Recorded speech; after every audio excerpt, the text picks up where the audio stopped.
iṣẹ́ Olúwa. Ní báyìí tí àwọn ọmọ orílẹ̀-èdè Nàìjíríà,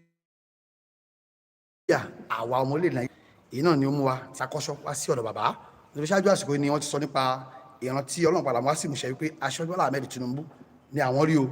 Òun náà ni yóò di ààrẹ Nàìjíríà, tí Ọlọ́run sì gbọ́ tó gbà á, kò ṣe máa gbọ́, kò ṣe máa gbà á lọ́wọ́ wọn. Bó ṣe wá rí bàbá, ẹ máa kú kalẹ̀. Kí ni ìrètí ọmọ Nàìjíríà nínú ìjọba Aṣíwájú Bọ́lá Ahmed Tinubu? God bless you. Mo ṣe sọ ní Yorùbá okay, ó dùn gan. The new government is, you are asking me what the Nigerians should be expecting from Tinubu. Tinubu has nothing to offer you. Nothing to offer you. What the question you are answering me, or you put across to me, this is a question you're supposed to put across to your father, your biological father. Before you mocked my mother, cross my mother, these 4 times having 4 boys. Daddy, what are your plans for us? So if your father has a solid plan, then you now become an engineer, then the other one, then a pilot, this one is this and that.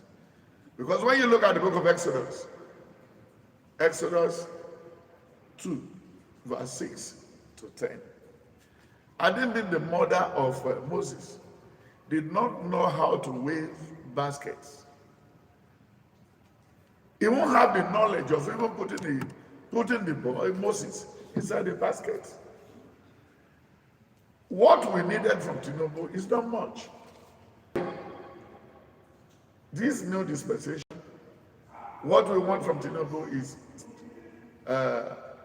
straightforwardness. He can't finish it. He cannot finish it up. He's not God. He's a human being like you. It's like when you are greeting a pastor or a prophet. Oh, good morning, sir. How are you, sir? God will use you mightily for us. It's a lie. God cannot use anybody mightily. And when you greet anybody, and he answer you, that person must be a fool. That pastor is a fool. Because automatically, when the pastor goes to bed in the night, who is doing his work? So the only thing you need to tell yourself is that if they greet you, if somebody greeted me in Sultana, oh, Epelesa, Ekusheti Babaromi. Only get that go make you aleki orumumi olomoruwa maloso. Oni ninu gbogbo ewu Olúwa ló ṣọ́ wa. Irú àwọn Adébóyè wọ́n máa jẹ̀bi lọ́dọ̀ Ọlọ́run. Oyèdèpọ̀ máa jẹ̀bi lọ́dọ̀ Ọlọ́run. Àwọn pásítọ̀ Nàìjíríà máa jẹ̀bi dọ́rùn lọ́dọ̀ Ọlọ́run. Torí iṣẹ́ Olúwa is Sunday nìkan ni ọjọ́ tó ní ká yà sọ́tọ̀ fún òun. But tó bá wo Nàìjíríà ń sìn, tó bá dé àwọn churches ẹ̀ láago mẹ́wàá àárọ̀ Monday program wà bẹ́ẹ̀. Tó bá tún débẹ̀ láago 12 ọ̀sán Tuesday 24 hours with Christ. Thank you, sir. Tinubu ní time tó wà yìí kò fẹ́ irọ́. Then ká má dẹ̀ pàrọ̀ fara wa. Then ká má lọ ra rọ́ lọ́dọ̀ àwọn pastor wọ̀nyí mọ́. Eléyìí tá rí ní time kò yí ti tó. Tí èṣù tó ń bẹ́ẹ̀ lórí àwọn Adébóyè, tó ń bẹ́ẹ̀ lórí Abíára, tó ń bẹ́ẹ̀ lórí Oyèdèpọ̀ ẹ̀sà, ayé ti parẹ́, èṣù ti wọnú ìjọ. Káká àwọn ọmọ ìjọ, ká fọ́ọ̀sì wọn, ẹni tó máa dìbò fún. No, it's too barbaric. It's too bad. Kò ṣeé gbọ́. Kò ṣe ń gbọ́. Then ìbò tó wá tán again, ẹnìkan jẹ̀ tó wá sọ̀rọ̀ bí ọ̀sán yìí, bí ẹni tó pọ̀, bí ẹni pé calculator orí òbí dàrú. Only they are converting into Christian war, religious war. Ọmọ mélòó ló bí tó fẹ́ gbé bọ̀dé lọ́wọ́? Òbí lè dúró níbi tó ti yin báńgà ni, tó ń pè wọ́. Ṣé ó tún fẹ́ ṣe wá bí tòjúkú ni? So my brother, to come back to your question, Tinubu need a lot of things from us. Tinubu will not live in Oshodi. Tinubu will not live in Aruba. Tinubu will not live in Ibise. Tinubu will not live in Delta. But it's the people of Delta that will take care of Delta. Because if you made a mistake By having a friend as an Inspector General of Police, you lost your goat in Ore. You said if they refuse to return the goat, you made the noise around the whole place for one day. Then the second day you enter the vehicle, then you go to Abuja to go and tell your schoolmate who is an IG to come and help you look for goats. Before you come back, even the bone of the goat will be in the toilet. So that is that. So Tinubu expect a lot of things from us. We need to tell Tinubu government the truth. We need to tell the government of Tinubu what we can do. Then we should need to tell the government of Tinubu what we can offer. She finished school set. She didn't graduate. She didn't go to school. She didn't have brain. Then he said, the pregnancy is accident. They took you from Oshun to Kolinti Hotel, and you didn't fight on the road, and you get to the hotel, you said the pregnancy is accident. It's not accident. It takes two to tango. So in this dispensation, we need to be able to tell ourselves the truth and tell Tinubu the truth. That's number one. Then number two, we are the one to provide security for ourselves. If anybody comes to this street, this is a church street, as a visitor, if I'm strolling the street, I must see what happened in that street. I will tell the landlord association. I will tell the other people. So we'll come by Saturday. Somebody wanted to build a house there. And that place we have even highlighted it for filling station or police station. So immediately we have to approach the person who sold this land to you. He said, because nobody sell it from me, but I just find a space. I need a space around the estate. Sorry, sir. You have to pack your gravel and granite and everything and leave. We, people living in this CDA, wanted to build a police post there. What will he do immediately? He will move. Because it's jointly that we approached him. So when you finish with that, then again, there's another thing in this government. Is we Nigerians that have to go to farm. When Tinubu produce security, confirm the security, then we go to farm. Then we will go and farm and bring something to our table, not something to Tinubu's table.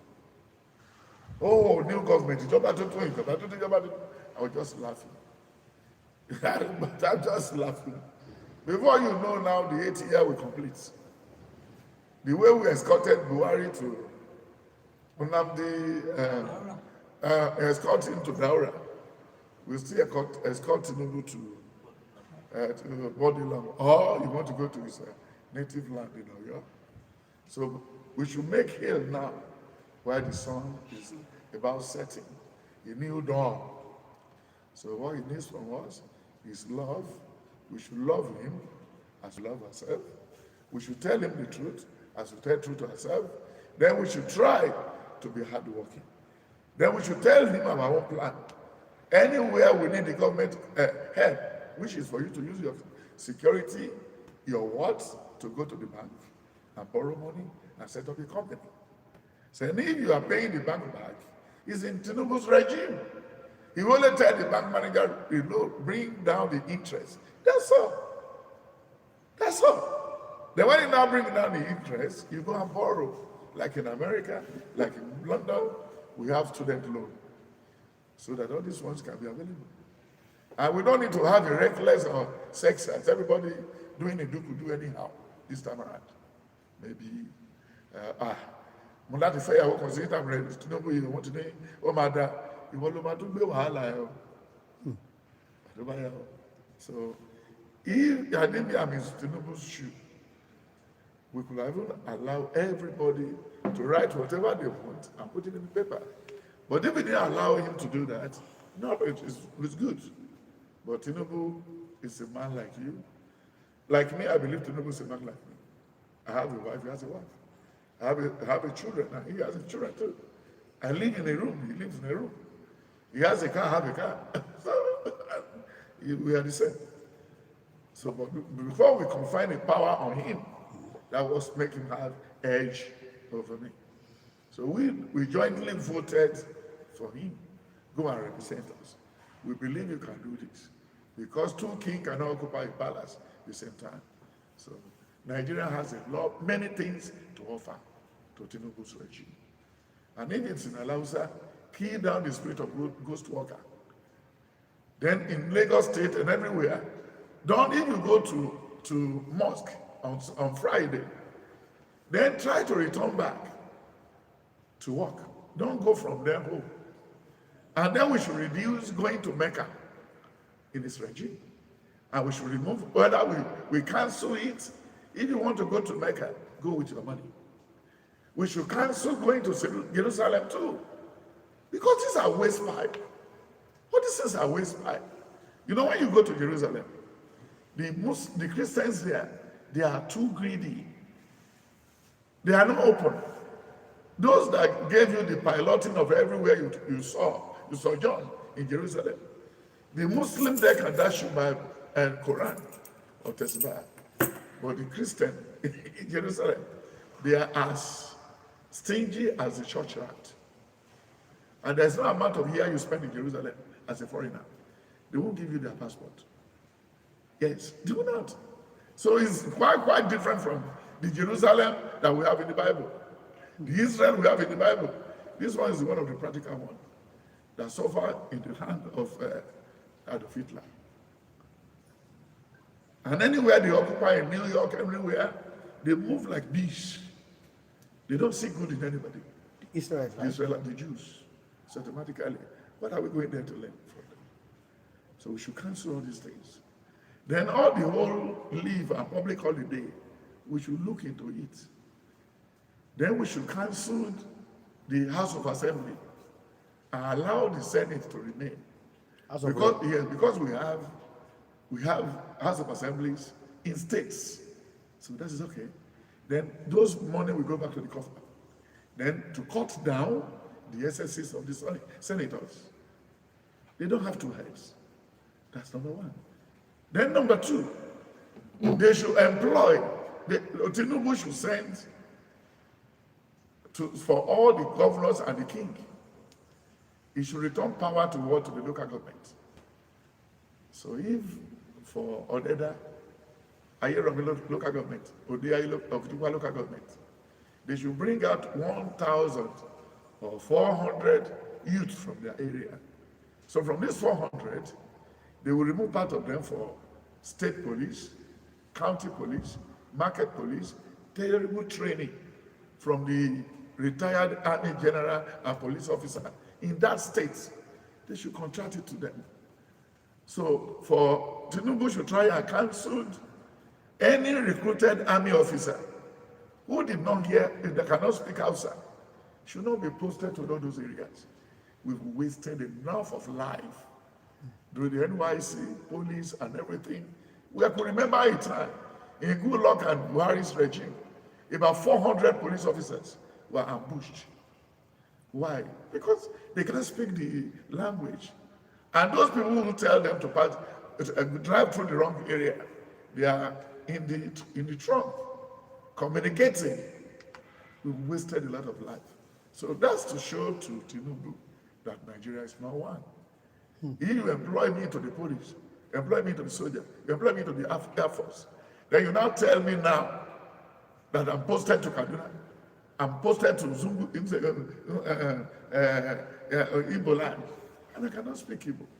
So they should, if they think we want to still live together, they should try and institutionalize our languages in the school during his own regime. So there must be Igbo language in all over Nigeria. They should teach our children Igbo language. Then the language is very important. Look at India. They use their language to teach medicine. They use their language to teach geology, to teach in the university. But if you say you wanted to go and practice outside India, then you can go and use the use of English. You get that point. Then this is what they should sit down and deliberate about. But if we are still going like the king can follow before the fire brigade approach, we won't get anything. Sir. Then again, all the people, the young boys they recruited from that place, then there will be local government police in the market, highway patrol amongst them, then post office security amongst them, then colleges patrol amongst them. So anybody coming to invade, before you know, we can easily identify Fulani that Tinubu that Buhari planted during his regime in the village. Or those are not our members, so they are Fulani. So when we wanted to do election, you don't give them any right to campaign or to contest anything. They are not part of us. Because when you get to the east, this time around, there's somebody who won an election in Labour Party around Tinubu. They said he cannot occupy the seat because the mother is from that area. And then the father is from Port Harcourt area. And they withdrew the certificate from him. So that is the law of the area. So it should go around that way. We should protect the little we have in our area. Then Tinubu should try to restructure the military. Because Goodluck Jonathan and Tinubu and Buhari, they bastardize the security entity, institution of the country to a fault. When you look at Burutai was the luckiest army officer in the life history of Nigeria today. After long army chief, then immediately as he put on his uniform, he now become an ambassador. So you want to die in government. You know, a mosquito who made up his mind to disturb a wounded man will be killed by the wounded man. That's the problem. So there are a lot of things. So it's a thing you can come, and I will tell you, so that Nigeria can see their fault in all these things. And they should return power to the local government. So that this time around, the Operation Feed the Nation, which Obasanjo pocketed in his family name, we should revive it. We should revive it. Now, Chinese are ready to do machine for us, to do the tilling of the land. Then the ritualists will not have job to do again. All the Yahoo boys will not have job to do again. So that everybody can produce food at their own end. Because most of the fathers in Nigeria today, they are all living with high blood pressure, diabetes, and everything, and they are not feeling well. So the food bank that they took to the north, we should centralize it now during his regime. Or what the truck of yam going to Tinubu should be stopped. The truck of yam going to Oyo should be stopped from the north. The cow they are bringing from the north, they should stop it, so that we can be raising the goat by ourselves. So in the southwest here. Every state, don't worry. Eat what you have in your state. Use what you have in your state to generate your GDP. That's all. You should take the body away from his head. He's not doing anything. He's not young. Tinubu is not a young man. No, he's not 45 years old. He's not 32 years old. No. So he just, because he was there when Nigeria was good. He was there when Nigeria was fair. He was there when Nigeria failed. So he will now know what to do, because the rubble is on the ground. So we now know how to gather the clay again, so that we can use the mold, the cement to patch it up. Sir, that's why it's there. Sir, Yes, at the initial stage of this interview, you said Tinubu has nothing to offer. Yes, sir. But what about Nigerians' hope? Our hope. Your hope is in God. You have started again. The other day you said Hope 93. Don't you know Hope has died before? When you were pushing Abiola the other time, MKO is our man, the hope of the masses, the needs of the masses, needs of the masses. You never allow that man to rest, even to enjoy his life, to enjoy his family, to enjoy his goodwill. You push him, that's our hope. You must hope in God, the maker of the heaven and earth. You can't have hope in Fulani. Only a man should gbára lé ènìyàn. Ẹ má ṣe fi ẹlẹ́ran ara ṣe ìgbẹ́kẹ̀lé. Òyìnbó ẹ̀mí ò mọ̀ bóyá òyìnbó hope yàtọ̀ sí Yorùbá hope yẹn. Unity.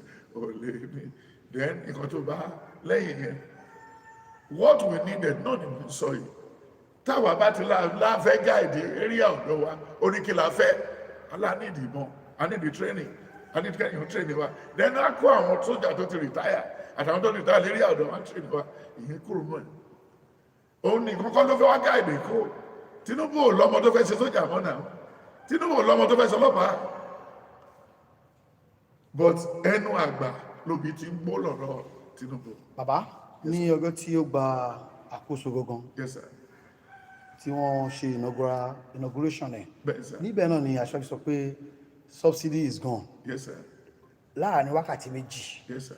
gbogbo Nàìjíríà dàrú lórí ọ̀rọ̀ epo Okay. báyìí sí àwọn èèyàn ń pariwo ń ké 500 naira per litre lẹ́kọ̀ọ́ 488 Okay. àti jù bẹ́ẹ̀ lọ ní north Okay. pẹ̀lú ilé ìsà àwọn kan sọ pé he has started wrongly already Okay. kí ni ọjọ́ iwájú bó ti ṣe rí báyìí sí. Okay. Started wrongly. Òun ló ní ilé epo tí wọ́n ti ń ta owó òun ló fowó lé ní. Started wrongly. Ẹni àwọn tó ń sọ yẹn kò láìpẹ́ kan parí rẹ̀ jí mi pẹ̀lú ẹ̀. Mo máa kú dànù ni. Kí náà ṣe nígbà tí Babangida tó ra truck fún ara ẹ̀ tí ó lọ fi ń lóòdè epo fún ara ẹ̀ tó ní káwọn èèyàn lọ máa tà á tó ọkọ̀ tó wá sanwó. So you start wrongly. ní Nàìjíríà yìí náà. Ní Nàìjíríà yìí náà ní sá. Bóyá o kéré ní tàbí tó kún gbogbo tírélà yẹn gbogbo mọ́tò tó ń gbégbó tó kún ní green and white. Ṣèbí kò tí ì kú ó wà láyé náà. Then nígbà tí àwọn northerners bá fẹ́ ṣe ìyàwó tó ọmọ wọn bá fẹ́ ṣe anything tó máa ní kọ́ lọ gbégbó tó máa lọ tà ní Nìjẹ́. So ayé ò bàjẹ́ dàmí ẹ̀ ṣe máa ń ṣe dẹ́ ó bẹ̀ it's too early to pass any comment. Please, it's too early. Nigeria should shut up their mouth. Ilé ìtọ́ sọ pa ọ̀rọ̀ ìdítọ́ ó ní ẹ̀sìn mi ọ̀tẹ̀ ẹ̀tẹnubọ̀rọ̀ ẹ̀sìn mi.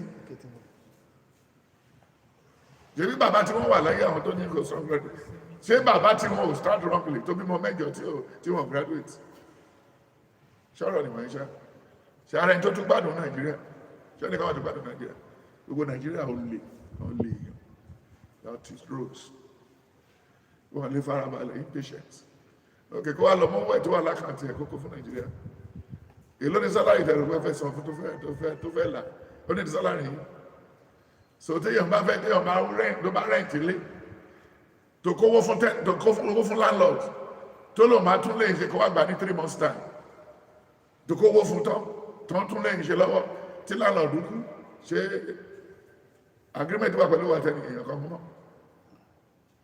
tọmọ ìbádọ̀ wá sọ pé òun mọ̀ àti dáàdì ẹ̀kú dáàdì gbowó lọ́wọ́ ìyẹn ni wrongly kò ṣe ní sùúrù tí a lè jù. kàn ní sùúrù díẹ̀ náà. ìjẹ díẹ̀ wọ́n máa ní sùúrù tó pọ̀ ẹni tó gbin àgbàdo ó máa roko ó máa ní sùúrù ẹni tó gbé bọ̀kọ̀tọ̀ ẹran kaná ó láti ní sùúrù ẹ̀sà ó láti ní sùúrù ó máa fix ẹ̀ Olúwa máa ràn lọ́wọ́ ó máa ṣe even tó bá fún ìyàwó ẹ̀ lóyún bó ti ẹ̀ fọwọ́ ra kú ẹ̀ lálẹ́ lóròrò ìyẹn ò ní kọ́ mọ̀ yẹn wáyé ọdún 9 months o 200 and something days ló máa lọ bẹ́ẹ̀ o ẹ̀dá 240 something days ló máa lọ nínú ìyàwó ẹ̀. kọ́ tó bì. kò sí kọ́ tó lè ṣe sí kò ní sùúrù wọ́n ti yọ sọ́sìrì wọ́n ti yọ náà ni so wọ́n á fix ẹ̀ wọ́n ti ṣe meeting. bàbá ṣáájú àsìkò yìí kó tó lè gbé ìbò wáyé ọ̀pọ̀lọpọ̀ àsọtẹ́lẹ̀ ìran oríṣiríṣi ni ó gbòde kan ohun tó sọ ni pé kò lè débẹ̀ ó máa kú ni kò ní sí ìbò ìjọba fìdí ẹni àwọn tí wọ́n sọ̀rọ̀ yẹn nígbà yẹn sà Ọlọ́run wọn lọ́lọ́run ló sọ Ọlọ́run ò wí sọ́lọ́run lè sọ kó má kó lòun sọ bẹ́ẹ̀ mọ́. ṣé kí n bèrè pẹ́ṣọ̀ kan náà ìgbà tó fẹ́ ìyàwó ẹ̀ irọ́ wo ló pa fún tó jẹ́ kórí ẹ̀ wálẹ̀ sọ fún mi. mo ní màá nífẹ̀ẹ́ mi tọ́jú alẹ́. dídí ọjọ́ alẹ́. ṣé ìfẹ́ wà sá báwo la ṣe lè dá ìfẹ́ mọ̀ bàbá rí ta. When you look at the book of James 4 from verse 10, then when you look at the book of Psalm 34 from verse 6, then when you look at the book of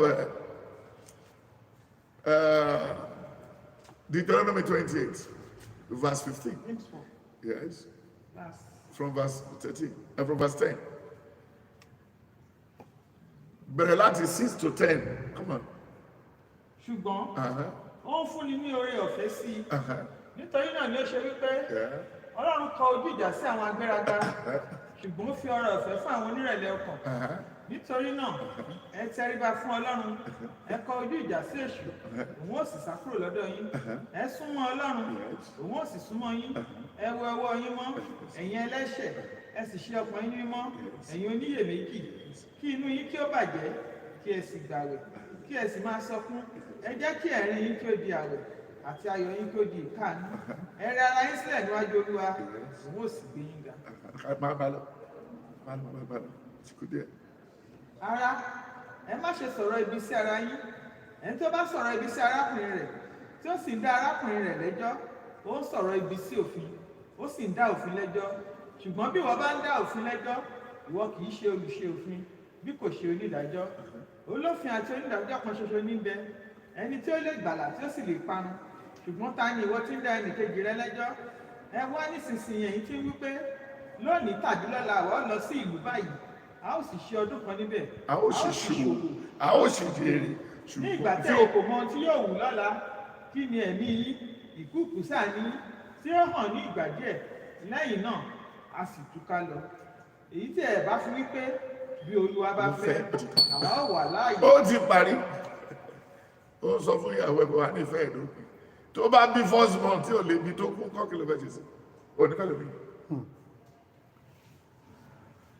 Gbogbo àwọn tó predict wọ́n yẹn, ìkùkù ló wà ń di ẹ̀. Ṣé ẹ rántí pé láti 1983 ni irọ́ àti olè àti jìbìtì ti ń recruit pastor? Láti 1983 ní olè àti jìbìtì wọ̀bì Àtíkù. Àpamọ́ more than 1 million pastor Nigeria tó yẹ pé nǹkan tó fẹ́ jẹ lórí recruit wọn. Nǹkan tẹnu fẹ́ ta fẹ́ fi sínú ẹnu yìí. Òun ló pè wọ́n. Bẹ́ẹ̀ni wọ́n ti ọ̀rọ̀ lọ́run rí. Ṣé ọlọ́run àwọn Nàìjíríà ṣe ń phrase ẹ̀yìn ó lé díẹ̀? Pé Ọlọ́run fi nǹkan kan, Ọlọ́run ò fi nǹkan kan hàn. Ó máa rán wòlíì sí wa ni. Ṣé ọgbọ́n sọ nínú ìwé Deuteronomy 8:18? Ó ní èmi yóò gbé wòlíì dìde láàrin yín. Èmi yóò ṣe kí ni? Èmi yóò gbé wòlíì dìde láàrin yín. Then èmi yóò fi ọ̀rọ̀ mi sí lẹ́nu. Nǹkan tó bá yẹ kó sọ fún yín. Nǹkan tó sọ ní ẹ̀kẹ́. Ó ní ṣùgbọ́n tí n bá fi sí lẹ́nu tán tó bá ti sọ, ó ní màá dúró tì í. Ó ní ṣùgbọ́n tó bá gbọ́ tó fi ti ẹ̀kún tí ẹ̀ tó fi kún yẹn máa jábọ́. Nǹkan tó sọ nìyẹn. Ọlọ́run ò rán wọn.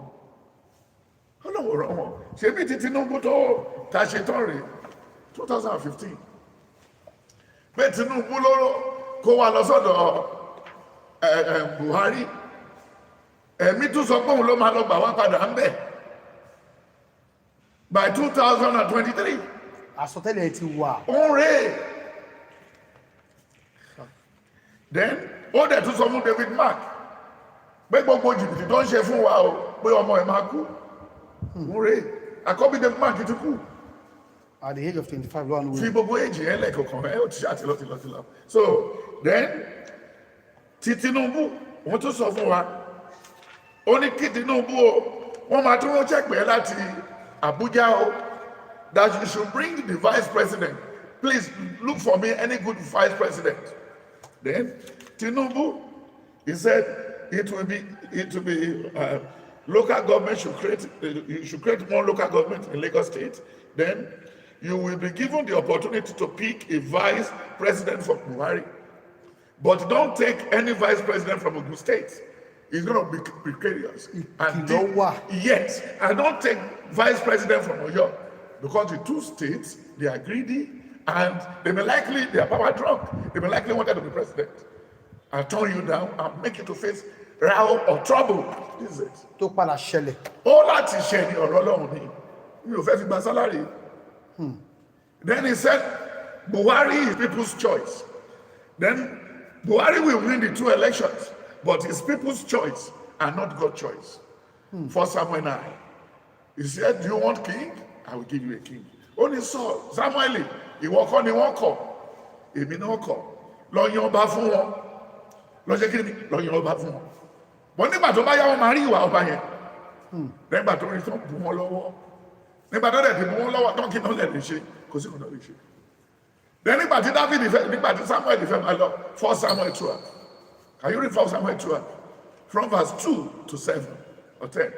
Ó nígbà yìí ni Samuel dúró níwájú àwọn àgọ́ àjọ pé mo ti dàgbà tán mo ti fẹ́ máa lọ.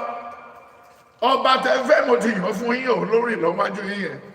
Then nígbà tèmi kẹ́tẹ́kẹ́tẹ́ ta ni mo gbé, àgùntàn ta ni mo gbà, ta ni náà nínú yín tí mo fọwọ́ gbà ọmú ìyàwó ẹ̀ rí. Okay, multiple, so automatically, Ọlọ́run ò rán wọn. Even kì í ṣe èmi ni àwọn pásítọ̀ Nàìjíríà ti ń tẹ̀. Ṣebí kan wà nínú wọn again tó lọ fi orúkọ báǹkì yáwó, Túndé Bákàrè. Ó lọ fi orúkọ church yáwó báǹkì, ó lọ yáwó ní báǹkì láti kọ́ church. Ó ti gbọ́rú ẹ̀ rí. Olúwa dẹ̀ sọ fún wa, I think Revelation 3:20. Ó lémi Olúwa dúró lẹ́nu ọ̀nà, mò ń kanlẹ̀ fún bá àyà wa, ṣùgbọ́n tí a bá ṣí, òun á wọlé. Tí a bá dẹ̀ ṣí, voluntarily, òun á fi wá sílẹ̀. Ikú tó sọ nìyẹn. So Olúwa lòun ò gbé létà fọwọ́ mọ́. Dẹ́nìbò ni ọmọ Muslim tó di Kristẹni, because the man was born as a cripple.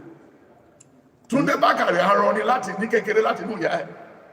Dẹ́nìgbà tó dẹ̀ lọ sí revival Ọbádáre tó dé èèyàn. Ṣé òun ló yẹ kó hùwà wọ̀nyí?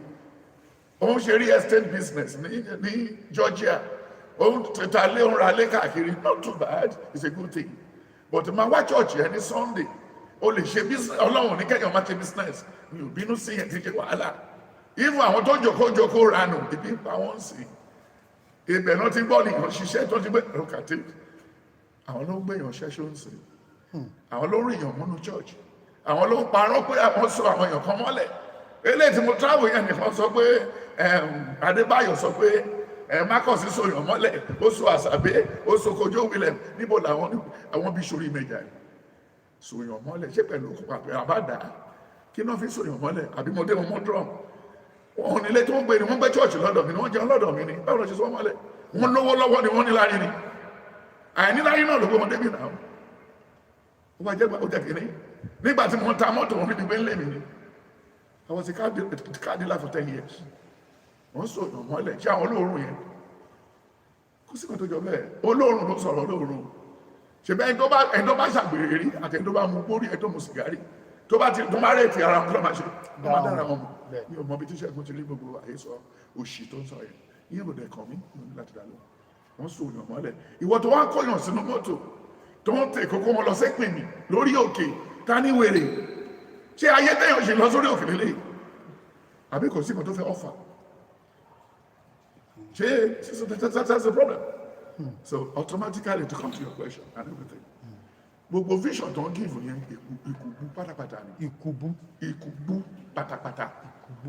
Then when you look at the book of Jeremiah 9, Jeremiah chapter 9, he said everything is there. Ton phone where whom I eat, stop complaining. Ẹ lè lo brain yìí ni. Ara àwọn Tinubu fẹ́ tó inherit rẹ̀ o, tí ò lè dá fún títì. Kò lè lo brain yẹn. Tó bá tó wá bèrè lọ́wọ́ ẹ̀ka tó wá ní ẹ̀kí ní ìyẹ̀wòtán náà ní ìríran náà ni. So that is it. Go and read the book of Jeremiah 9 from verse 10. Then Jeremiah 8, verse 8, Jeremiah 8:18. He said a lot of things there. Then he now do tell you again in the book of Psalm 11 verse 3. Only tí ìpìlẹ̀ ṣe bá ti bàjẹ́. Jeremiah 9:10. From verse, oh yes. Fún àwọn òkè ńlá ni èmi ò gbé 9 from 10. 9 from 10. Fún àwọn òkè ńlá ni èmi ò gbé. Ó lè bẹ̀rẹ̀ láti 6. Ẹ máa ahọ́n wọn dàbí ọfà. Bẹ̀rẹ̀ láti 1. Orí mi ìbá jẹ́ omi àti ojú mi ìbá jẹ́ orísun omijé kí èmi lè sọkún lọ́sàn àti lóru fún àwọn tí a pa nínú àwọn ọmọbìnrin ènìyàn mi. Ha èmi ìbá ní búkà ìròyìn jù kí èmi kí ó lè fi ènìyàn mi sílẹ̀ kí n lọ kúrò lọ́dọ̀ wọn nítorí gbogbo wọn ní panṣágà àjọ alárekérekè ènìyàn ni wọ́n sì fa ahọ́n wọn bí ọrún fún èké ṣùgbọ́n wọn kò ṣe àkóso fún òtítọ́ lórí ilẹ̀ nítorí pé wọ́n rí wọ́n ti inú búburú lọ sínú búburú, wọn kò sì mọ̀ mí ní Olúwa wí. Ẹ máa ṣọ́ra olúkúlùkù yín lọ́dọ̀ aládùúgbò rẹ̀, kí ẹ má sì gbẹ́kẹ̀lé arákùnrin kárákùnrin, nítorí pé olúkúlùkù arákùnrin fi àrékérekè ṣẹ̀tàn pátápátá, àti olúkúlùkù aládùúgbò ń sọ̀rọ̀ ẹni lẹ́yìn. Ẹnì kíní rán ó ń tan ẹnìkejì rẹ̀ jẹ, wọn kò sì sọ òtítọ́, wọ́n ti kọ́ ahọ́n wọn láti ṣèké, wọ́n sì ti ṣe ara wọn láàárẹ̀ láti ṣe àrékérekè. Ibùgbé rẹ̀ wọ́n ń bẹ láàrin ẹ̀tàn, nípa ẹ̀tàn wọn wọ́n kọ̀ láti mọ̀ mí ní Olúwa wí. Nítorí báyìí ni Olúwa àwọn ọmọ ogun wí, sáà wò ó, èmi ò yọ̀ wọ́n, èmi ò sì dán wọn wò. Nítorí kí ni èmi ò ṣe fún ọmọbìnrin ènìyàn yìí? Ahọ́n wọn dàbí ọfà àti ata, ó ń sọ ẹ̀tàn. Ẹnì kíní fi ẹnu rẹ̀ sọ àlàáfíà fún ẹnìkejì rẹ̀, ṣùgbọ́n ní ọkàn rẹ̀ ó bá dé. Èmi kì yóò abẹ̀ wọ́n wò. As of now, you are blessed. I want to know who are blessed here, Michelle. Who is a madman? He's a pastor.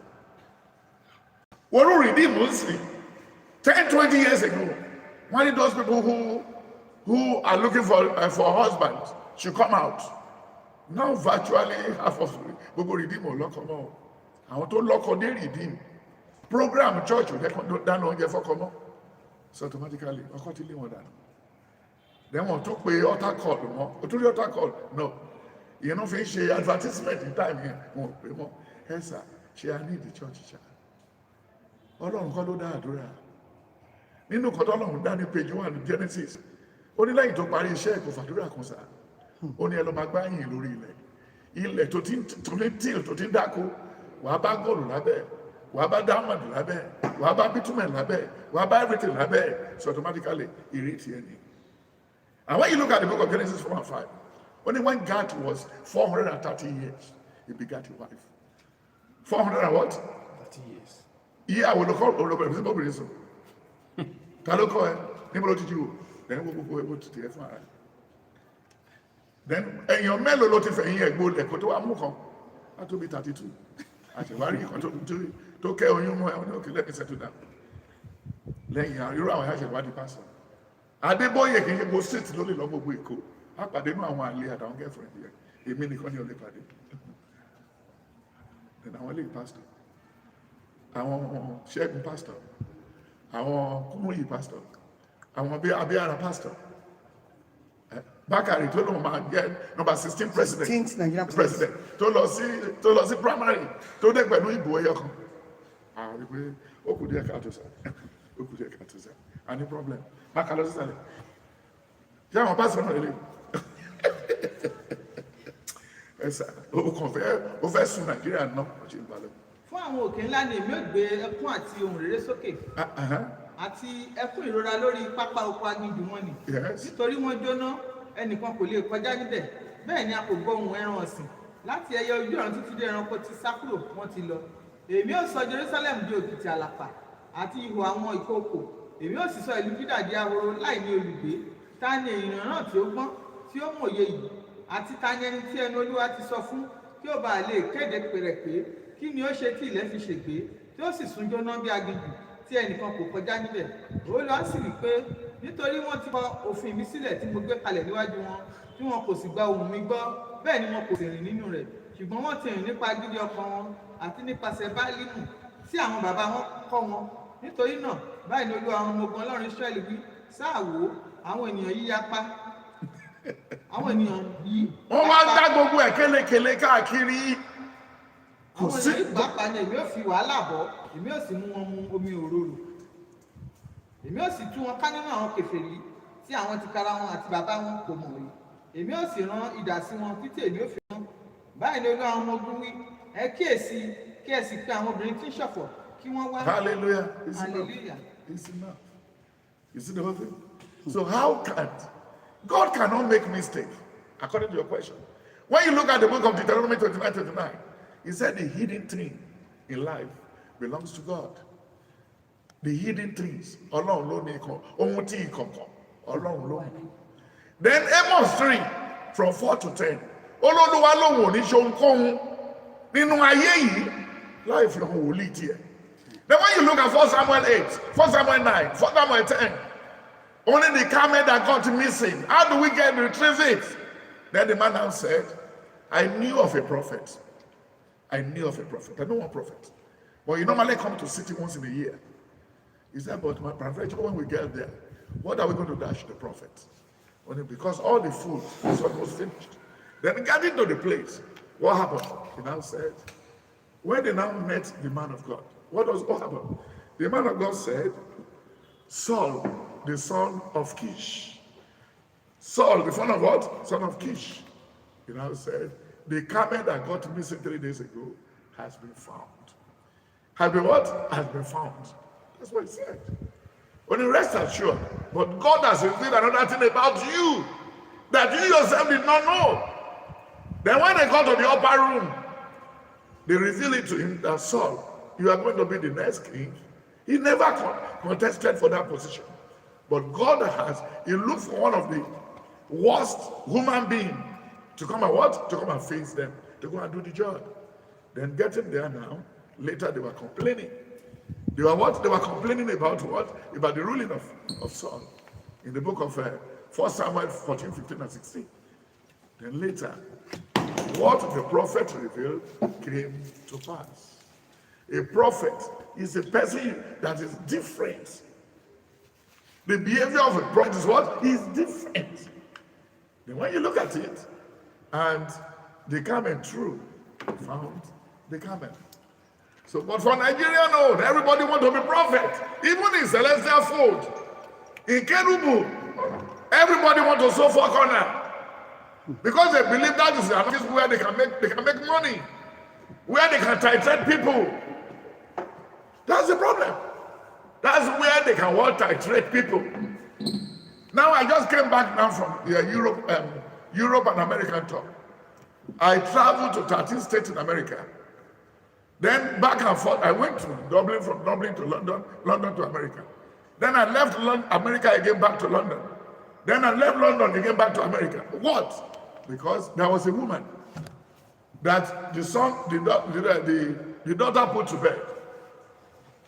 The Lord revealed that the woman was sitting down there that day, that your daughter is pregnant. Then he's going to have a vaccine baby boy. Then he's going to what? Be on Thursday. Sir, everything came to pass. Then the woman said within her that he made a pledge that anywhere the Holy Show will be that day, he will be the one to preach in the christening. And then when it happens, he called me. I was in London, America. So you need to buy a ticket. I flew to London to come and preach. Then after finishing again, I went back to, even in the travel lodge, where I normally lodge in Croydon, they drove me away more than 2 times. That the crowd is too much. More than three hotels in London. They gave me, sir, can you reduce the people? How will I reduce the people? Because I'm not the one that called them. I'm not the one that invited them. They came for something. And as they are getting results, they are passing it to another person. Because he said, because they are few in numbers. Psalm 105, verse 12 and 13. What does it say? Prophets are not many in the city. In the whole Nigeria, it could be 4. In the whole Nigeria, good prophet could be 4. In the whole Saudi Arabia, it could be 2. Yes, Psalm 105, verse 12, 13, 14, 15. He said they are few in numbers. Kíún ni wọ́n ní iye. Nítòótọ́ díẹ̀ kíún, wọ́n sì ṣe àlejò nínú rẹ̀. Ní ìgbà tí wọ́n lọ láti orílẹ̀-èdè dé orílẹ̀-èdè, láti ìjọba kan dé ọ̀dọ̀ àwọn ènìyàn mìíràn, òun kò jẹ́ kí ẹnikẹ́ni kí ó ṣe wọn ní ìwọ̀sí. Nítòótọ́, ó bá àwọn ọba wí nítorí wọn. Ẹ má ṣe fi ọwọ́ kan ẹni òróró mi, kí ẹ má sì ṣe àwọn wòlíì mi ní ibi. They are few. Like by that more than 300 prophets. Lakomoja more than 200 prophets. Then it depends on how to go into 400 prophets. Kilo de, kila Jew. Kilo de lórí kò sí nǹkan. Kilo de lórí kò sí. Bẹ́ẹ̀ ni ó wọ lórí jeans trouser. Ṣé ó bára mu? Aya àtọmọ wọn dẹ̀ mọ̀ pé jìbìtì ni bàbá wọn ṣe. And when you look at the book of John 8, láti verse 36 to 41, ó ní èyí ṣe tí èdè mi ò fi yé yín. Ó ní ẹ wá ọ̀nà àti pa mí. bọ́dí kan tí mo ń bá yín sọ lọ́nà ok kí ló ń bá wọn sọ pé ẹgbọ́ lọ́run gbọ́ ìjọba ọ̀run kò sí dẹ̀dẹ̀ ẹ̀tún ayé yín ṣe kí wíwá Jésù má jẹ́ òfo wíwá mi kó má jẹ́ òfo kò yẹ kẹ́rí mi sójú bọ̀ mú láti wá ó ní kí wá parí iṣẹ́ ni gbàdọ́ máa dá lóhùn ní ọmọ Abrahamu là wà. Nítorí náà tí ọmọ bá sọ yín di òmìnira ẹ̀yin di òmìnira nítòótọ́ mo mọ̀ pé ìwé ọmọ Abrahamu ni ẹ̀yin ṣe ṣùgbọ́n ẹ̀ ń wá ọ̀nà àti pa mí nítorí ọ̀rọ̀ mi kò rí àyè nínú yín ohun tí èmi ti rí lọ́dọ̀ bàbá mi ni mò ń sọ ẹ̀yin pẹ̀lú sì ń ṣe èyí tí ẹ̀yin ti gbẹ́ láti ọ̀dọ̀ bàbá yín wọ́n dá wọn sì fún pé Abrahamu ni bàbá wa Jésù sì fún wọn pé ìbáṣepọ̀ ọmọ Abrahamu ni ẹ̀yin ṣe ẹ̀yin ìbáṣe iṣẹ́ Abrahamu. ẹ bá máa gbọ́ bẹ̀rẹ̀ bá máa sọ ọ̀pọ̀ tọ́lọ́hùn rọ yín yes.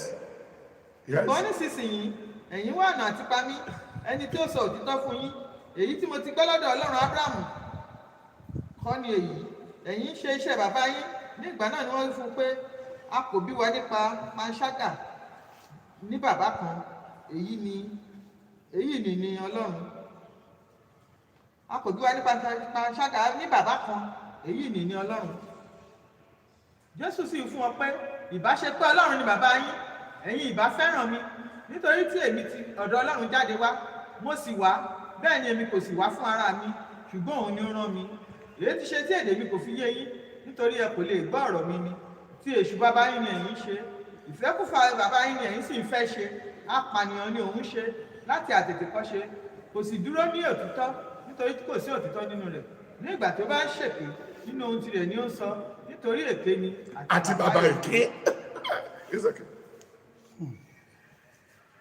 sir lélẹ̀ tí mo lọ yìí mo ti tún fi masters tàmí lọ rẹ̀ ibẹ̀ ni mo filẹ̀ sí kẹ́nìkan ṣàwátọ bá nìkan bẹ́yìn ọ̀rá lẹ̀ kò bá rí sí ìlú kí ni mo fẹ́ fi ṣe mo bá ní 20 years ago mo bá àwọn èèyàn kan ra 8 acres of land mo ní owó tẹ́ fi tàmí lọ rẹ̀ ṣé ẹ nílẹ̀ sẹ́kọ̀ọ́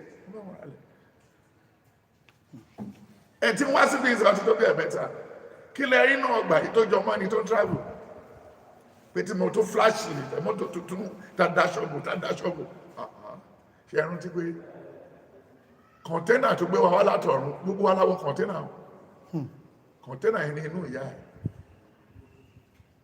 agbára wa gbogbo nǹkan ló bá ẹ wá tó pé wọ́n wá já kọ̀ńténà yẹn sínú kọ̀ńténà ńlá ìyẹn láyé ayé wọ́n wá fún ẹ lọ òmìnira ṣùgbọ́n nǹkan tí ó ṣẹlẹ̀ ni pé àwọn tó tọ́ ẹ before 15 ó lè jẹ́ ìwà àwọn ló máa wù ó lé wà nú ẹ jìbìtì wàhálà gbogbo jìbìtì ló wà nú ẹ ìyẹn ló fi sọ ní ìwé 1 Timothy 6 láti verse 3 then kọ̀ńténà kẹta ní dark room ìyẹn ní sàárè ẹsẹ̀ mẹ́fà.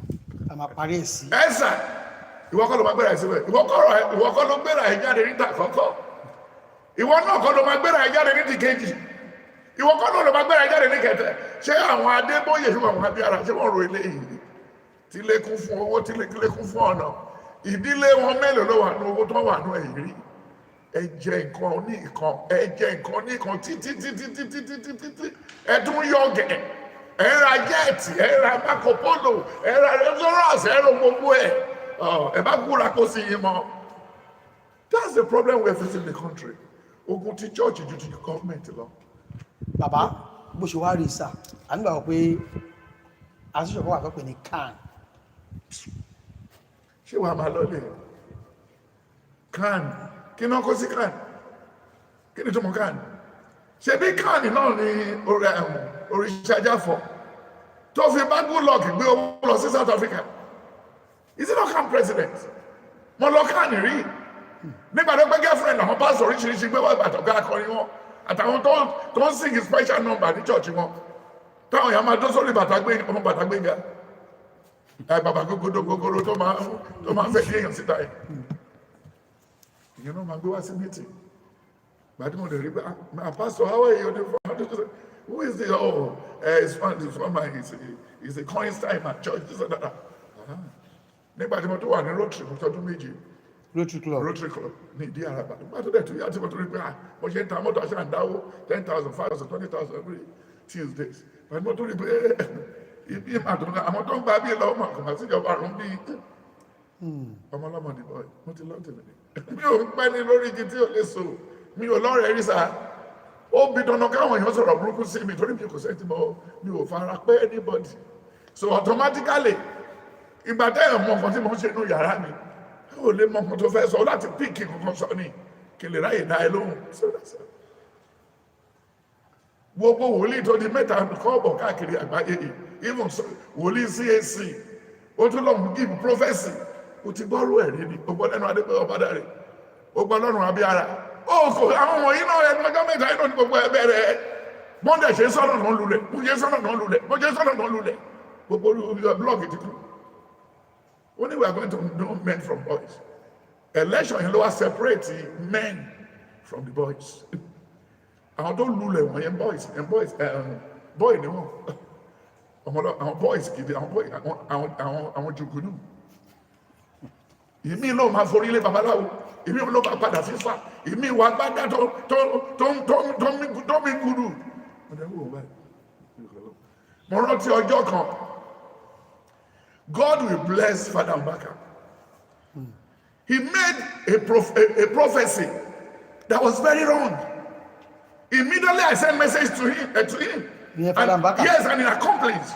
He changed it immediately. I said, my brother, I have never met you before. Good Lord, Jonathan cannot come back again. So don't ever, it will disgrace you. Bíbélì dẹ̀ sọ fún wa wípé tí a bá fi hàn wòlíì mẹ́ta, tá a fi hàn wòlíì mẹ́ta nílé kan, ó ní méjì adákẹ́, ẹyọ kan á sọ jáde. But ìgbéraga ti pọ̀ jù ní Nàìjíríà, kán lè dá wa mọ̀, kán lè mọ̀ pa wá, mo ti sọ vision láti 1969 o. 69. Láti 1969. Tí Ṣẹ́gun bá fẹ́ sáré o máa sákùnrin. Bábíára fẹ́ lé mi lórí iṣẹ́ o máa sákùnrin. Because ó rọ̀ mí lọ́rùn. Even that was the time, I think 2001. Ṣé 2001 àbí 2002? A wà nínú church. Mo rí gbogbo àwọn àlejò tó dé láti lóyìnbó tó wá fún kòrè. Within 10 minutes tí mo ti wọlé lọ tí mo lọ change. Mi ò mọ bí tí atẹ́gùn yẹn ti wá. Òjò ṣubọlẹ̀ níbí. Lọ́jọ́ kórè ẹ baba God táwọn ọmọ wọ̀nyí wá tó wá gbádùn lẹ́ni mo tú àwọn rẹ̀ mọ̀nà sókè òjò lọ ní ó padà sábàkúta ó padà sí Abẹ́òkúta ẹsẹ̀ ìránṣẹ́ kan ò ní dìránṣẹ́ lọ́wọ́ dájú sí tó ní àmì wọ̀nyí yóò máa tẹ̀lé àwọn tó gbàgbọ́ lọ láti gbàwó sí gbàwó mi ò lọ disco rí 1 Timothy 6 yes. Kí gbogbo àwọn tí ń ṣe iṣẹ́ kí gbogbo àwọn tí ń ṣe ẹrú lábẹ́ ìlú máa ka àwọn olúwa tí ó ní wọ́n yẹ sí ọlá gbogbo kí a má bàa sọ̀rọ̀ òdì sí orúkọ olúwa àti ẹ̀kọ́ rẹ̀ àwọn tí ó sì ní olúwa onígbàgbọ́ kí wọ́n má ṣe gàn wọ́n nítorí arákùnrin ni wọ́n ṣùgbọ́n kí wọ́n máa sìn wọ́n nítorí àwọn tí ṣe alábàápín iṣẹ́ rere wọ́n jẹ́ onígbàgbọ́ àti olùfẹ́ nǹkan wọ̀nyí ni kí o máa kọ́ni kí o sì máa fi gbani níyànjú bí ẹnikẹ́ni bá ń kọ́ni ní ẹ̀kọ́ mìíràn tí kò sì gbọ́ ọ̀rọ̀ tí ó yè koro àní ọ̀rọ̀ Jésù Kristi olúwa wa àti ẹ̀kọ́ gẹ́gẹ́ bí ìwà bí Ọlọ́run ó gbéraga kò mọ nǹkan. Hallelujah! Kí ló ń ṣe yìí? Ó ń gbéraga, ó ń ṣe kí ni? Ẹkùn yóò máa ṣọ́ ìlú àti ìpẹ̀yìndà wọn le. Èmi ò ṣe dárí èyí tí ọ, àwọn ọmọ rẹ ti kọ̀ mí sílẹ̀, wọ́n sì ti fi èyí tí kìí ṣe Ọlọ́run búra. Èmi ti mú wọn búra, ṣùgbọ́n wọ́n ṣe panṣágà, wọ́n sì kó ara wọn jọ sí ilé àgbèrè. Wọ́n jẹ akọ ẹṣin tí ààbò rere tí ń rìn kiri. Olúkúlùkù wọn yan sí aya aládùúgbò rẹ̀. Èmi kì yóò ṣe ìbẹ̀wò nítorí nǹkan wọ̀nyí ni Olúwa wí. Ẹ̀mí mi kì yóò gbẹ̀san lára irú orílẹ̀-èdè bí èyí. Ẹ gòkè lọ sí orí odi kí ẹ sì parun, ṣùgbọ́n ẹ má ṣe parun tán. Ẹ wó kùrukùru rẹ̀ kúrò nínú nítorí wọn kì í ṣe ti Olúwa. Nítorí ilé Ísírẹ́lì àti ilé Júdà ti hùwà rékèrèkè gidigidi sí mi ni Olúwa wí. Wọ́n sẹ́ Olúwa wípé kì í ṣe òun. Ibi kò ní wá sí orí wa, àwa kì yóò sì rí idà tàbí ìyàn. Àwọn wòlíì yóò di ẹ̀fúùfù, ọ̀rọ̀ kò sì sí nínú wọn. Báyìí ni a ó ṣe sí wọn. Nítorí báyìí ni Olúwa Ọlọ́run àwọn ọmọ ogun wí. Nítorí ẹ̀yin sọ ọ̀rọ̀ yìí sáàwó, èmi ó sọ ọ̀rọ̀ mi ní ẹnu rẹ̀ di iná, àti àwọn èèyàn yìí di igi, yóò sì jó wọn run. Wò ó, èmi ò mú orílẹ̀-èdè iṣẹ́ yìí ni Olúwa wí. Orílẹ̀-èdè alágbára ni láti gbani wá. Orílẹ̀-èdè tí ìwọ kò mọ èdè rẹ̀, bẹ́ẹ̀ ni ìwọ kò gbọ́ èyí tó ń wí. Àpò ọfà rẹ̀ dàbí ìsà òkú tí a ṣí. Akọni ènìyàn ní gbogbo wọn. Òun ó sì jẹ ìkórè rẹ àti oúnjẹ rẹ. Àwọn ó jẹ àwọn ọmọkùnrin àti àwọn ọmọbìnrin rẹ. wọ́n sì jẹ àgbò rẹ àti ọ̀wọ́ ẹran rẹ, wọ́n sì jẹ àjàrà rẹ àti igi ọ̀pọ̀tọ́ rẹ. Lost 24-25 of it.